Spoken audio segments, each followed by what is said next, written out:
Tentu tidak ada yang buruk ya, kalau kita selalu berprasangka baik pada Allah. Sampai di Al-Quran Allah menegaskan, boleh jadi kalian membenci sesuatu padahal yang kalian benci itu baik untuk kalian. Wa asa an takrahu syai'an wa huwa khairul lakum. Dan sebaliknya boleh jadi apa yang kita suka justru buruk untuk kita. Wa asa an tuhibbu syai'an wa huwa khairul lakum. Dalam surat Al-Kahfi ada kisah yang menggambarkan kadang keburukan itu ternyata jadi bungkus untuk sebuah kebaikan. Covernya sih nggak enak, tapi dalamnya itu enak. Bungkusnya itu emang nggak enak, ya, tapi dalamnya ternyata sehat, seperti sebuah obat. Di surat Al-Kahfi, ya, saya yakin insya Allah kita selalu membaca surat Al-Kahfi ini setiap hari Jumat. Nabi Musa dengan Nabi Khidir naik ke atas perahu. Di atas perahu dilubangi perahunya. Kata Nabi Musa, kenapa perahunya dilubangi? Padahal ini sudah ngasih tumpangan gratis dan ini orangnya baik. Ya, kata Nabi Khidir, perahu ini kalau nggak dilubangi nanti bakal dirampas oleh raja. Lebih baik dia rusak sedikit daripada dirampas. Lebih baik dapat musibah sedikit daripada harus dapat musibah yang jauh lebih besar.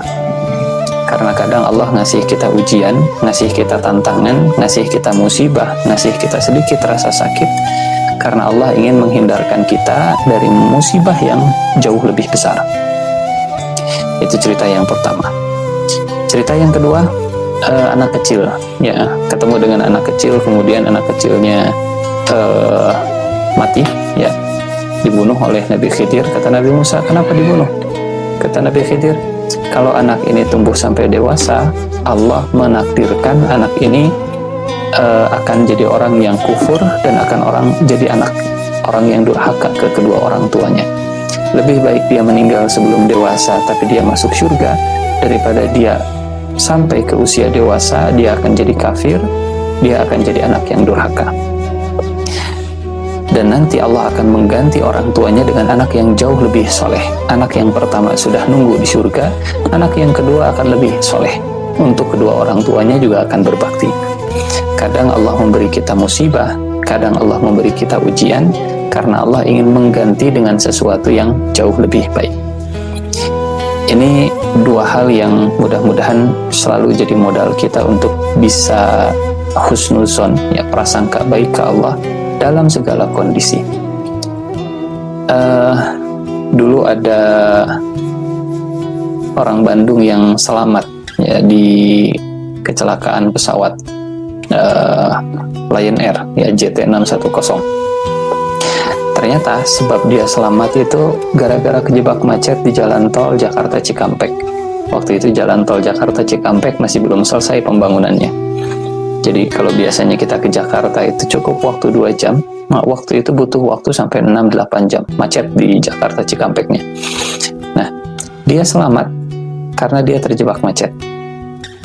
Dia dihindarkan dari kecelakaan karena dia terjebak dalam kemacetan. Memang tiketnya hangus, ya, memang dia harus bayar 2 kali. Tiketnya yang pertama hangus karena sudah terlambat. Tapi kadang musibah itu Allah turunkan untuk menghindarkan seseorang dari musibah yang jauh lebih besar. Mungkin muncul pertanyaan, terus gimana dengan orang-orang yang ditakdirkan jadi korban kecelakaan pesawat Lion Air JT610, yang punten kita sebut merek? Husnuzonnya mungkin di sisi Allah, ya, orang-orang itu sudah cukup bekal amal solehnya, sudah cukup amal kebaikannya untuk nanti di akhiratnya. Kalau dipanjangkan usianya, boleh jadi nanti nambah dosanya, nambah keburukannya. Kalau sekarang dicabut nyawanya, sudah siap untuk bekal ke akhiratnya.